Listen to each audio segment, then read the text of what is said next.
오늘 우리에게 주신 하나님 말씀은 창세기 15장 7절부터 21절까지 말씀입니다. 말씀 봉독은 7절부터 11절까지만 봉독하겠습니다.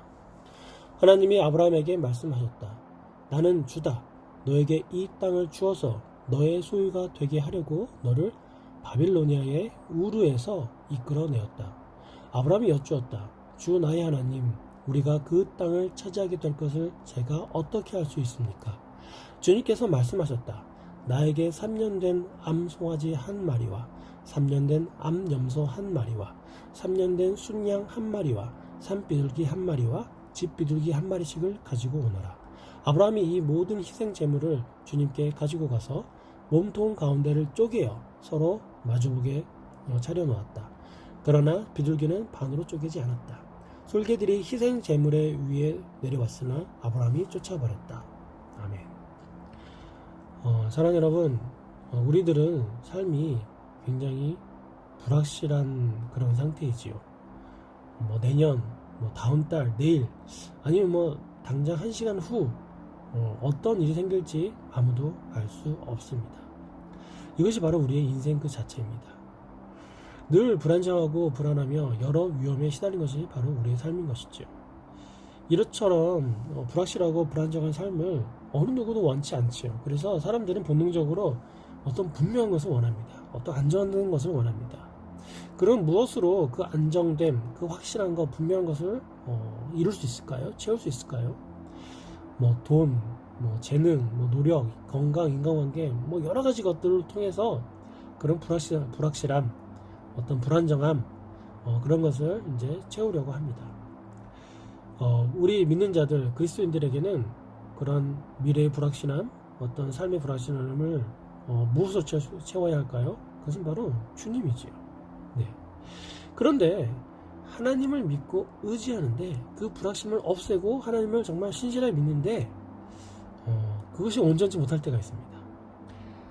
하나님을 믿는다는 것이, 하나님을 확신한다는 것이 내가 그렇게 하겠습니다 라고 마치 자판기에 동전을 넣고 물건을 사는 것처럼 그렇게 정말 아주 간단하고 쉽게 이루어진 것은 아닙니다. 믿는다는 것이, 확신을 갖는다는 것이 얼마나 만만치 않은 일입니까? 우리는 평생 그런 만만치 않은 믿음의 여정을 살아가야 하는 것입니다. 오늘 말씀을 보면은 우리가 살아가야 하는 어떤 만만치 않은 그런 믿음의 여정, 하나님께서 어떻게 그 여정을 인도하신지를 분명하게 설명하고 있습니다. 오늘 말씀의 교훈으로 나의 믿음을 다시 한번 살펴보고 더욱 굳건하게 다지는 그런 귀하고 복된 시간 되기를 주님의 이름으로 소원합니다. 오늘 말씀 보면 하나님께서는 우리의 믿음을 3가지 정도의 방법으로 인도하신다는 것을 알 수 있습니다. 첫 번째로 하나님께서는 우리에게 믿음에 대한 의심을 허락하십니다. 그 의심을 통하여 분명한 확신을 주십니다. 그것이 바로 첫 번째입니다. 오늘 말씀 7절을 보면은 하나님은 아브라함에게 자신이 어떠한 존재를 나타내시지요. 하나님은 당신이 아브라함에게 약속의 땅을 주어 영원한 유업으로 삼게 하려고 이 갈대아 우르에서 이끌어낸 여호와 하나님이라고 설명하십니다. 즉 하나님 자신이 창세기 12장에서 아브라함에게 너의 본토 친척 아비 집을 떠나 내가 내게 지시할 땅으로 가라 하고 명령하셨고 아브라함으로 큰 민족을 이루어주고 또 복을 주어서 그의 이름이 장대케 하며 그가 복의 근원이 될 것이라고 그런 약속을 한 바로 그 구원자시며 은혜를 베푸는 자라고 한 것을 다시 한번 재확신시켜 주신 것이죠. 여기서 하나님은 자신을 설명하시는데 굉장히 독특한 표현을 하십니다. 바로 땅을 주겠다, 땅에서 이끌어내겠다라고 말씀하신 것입니다. 아브라함은 이런 하나님의 표현에 의구심이 듭니다. 하나님께서 지금 말씀하시는 것에 대해서 확답을 듣고 싶어 합니다. 그래서 아브라함은 하나님께 내가 이 땅을 유업으로 얻을 줄을 무엇을 통해 알 수 있습니까? 라고 질문합니다. 그런데 하나님은 아브라함의 이런 마음을 그런 의구심이 일어나도록 의도하셨습니다. 바로 땅이라는 단어를 사용하신 것이죠. 성경에는 아브라함을 기점으로 비로소 약속의 땅, 은혜로 주시는 땅이 등장합니다. 반대로 아브라함 이전에는 즉 창세기 1장부터 11장까지를 다 훑어보면은 사태지 살펴보면은 사람이 어떻게 땅에서 쫓겨나서 하나님 없이 정처 없이 떠돌며 살게 되는지를 설명하는 것을 우리가 알 수 있습니다. 11장에 그렇게 하나님의 땅에서 추번된 인간들이 어떻게 자손을 낳은지를 아주 길게 기록하다가 그 긴 기록이 아브라함에서 딱 멈추지요. 하나님께서 12장 1절에 아브라함에게 내가 지금 살고 있는 땅을 떠나고 내가 너한테 줄 땅으로 가라 라고 명령하십니다. 그 순간 이전에 하나님에게서 추방됐던 역사가 끝나고 다시 하나님과 함께하는 새로운 역사가 시작되는 기점, 바로 그 순간의 그 땅, 바로 그 아브라함이었던 것입니다. 아브라함이 내가 이 땅을 위협으로 얻을 줄 어떻게 확신할 수 있나요? 라는 질문을 하는 것은 하나님의 약속에 대한 어떤 불신이 아닙니다. 이제 아브라함은 조상들이 살아왔던 하나님 없는 삶과 분리되고 그 하나님 없었던 삶에서 떨어져 나와서 이제부터 하나님과 밀착된 동행하는 삶을 살아가야 하는데, 이 하나님께서 재확인하시는 놀라운 약속을 내가 어떻게 믿어 의심치 않을 수 있습니까? 그 확증을 얻고 싶다고 되묻는 것, 의구심을 표하는 것입니다. 이것은 불신이 아닙니다. 믿음에 대한 자연스러운 의구심입니다.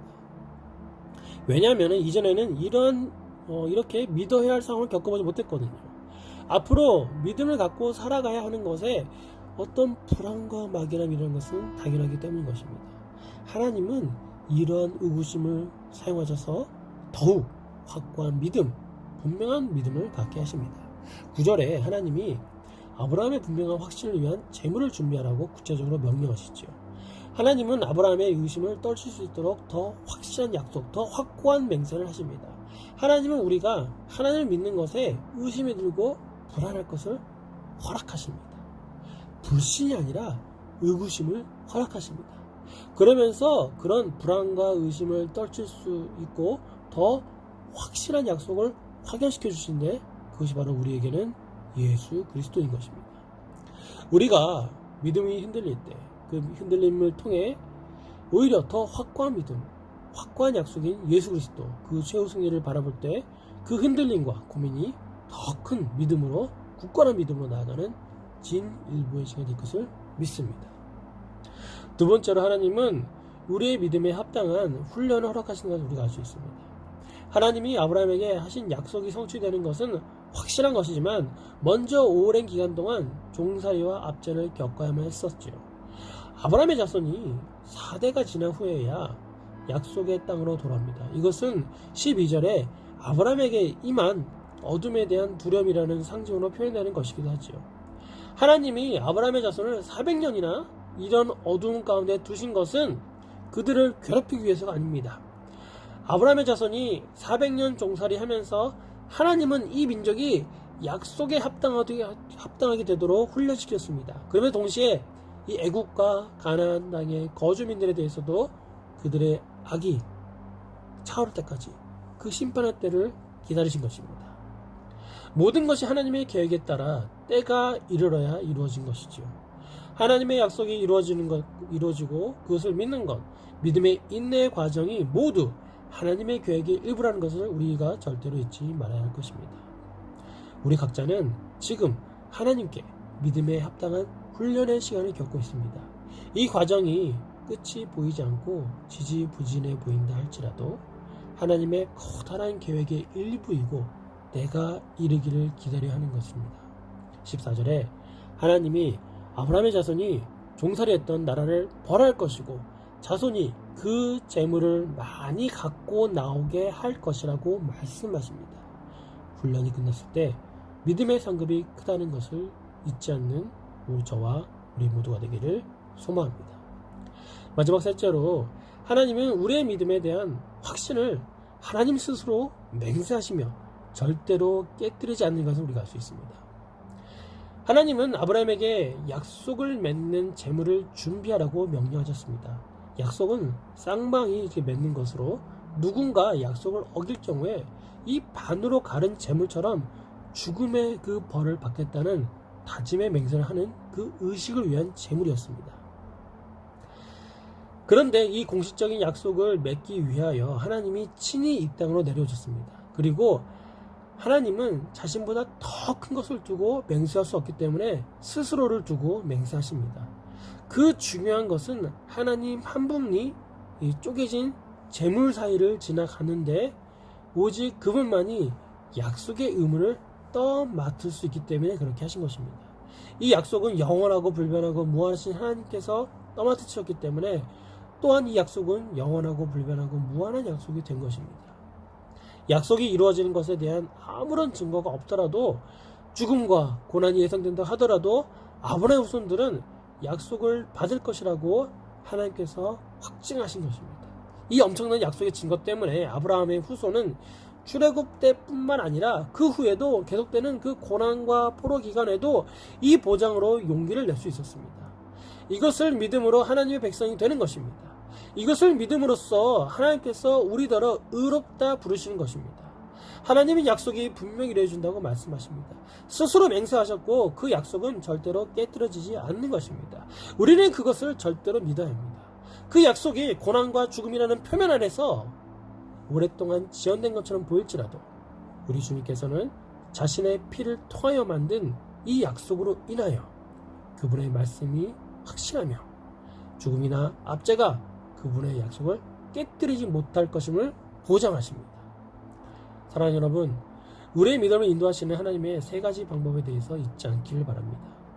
믿음에 의심이 들지라도 하나님은 그 의심을 더 확고한 믿음으로 확신시킨다는 것을 우리가 알아야 합니다. 그 확고한 믿음이 바로 우리에게는 주어진 약속 예수 그리스도임을 잊지 말아야 합니다. 그리고 하나님은 믿음에 합당한 훈련을 허락하십니다. 모든 것이 하나님의 계획이며 이루어지는 때가 있는 것이고 그 끝에는 상급이 크다는 것을 잊지 말아야 할 것입니다. 마지막으로 하나님은 우리의 믿음에 대한 확신을, 그 약속을 스스로 맹세하시며 절대로 깨뜨리지 않는다는 것을 꼭 기억해야 할 것입니다. 하나님의 약속은 분명히 이루어지는 걸 우리가 모두가 분명히 믿고 의지하는 그런 모두가 되기를 소원합니다. 기도하겠습니다.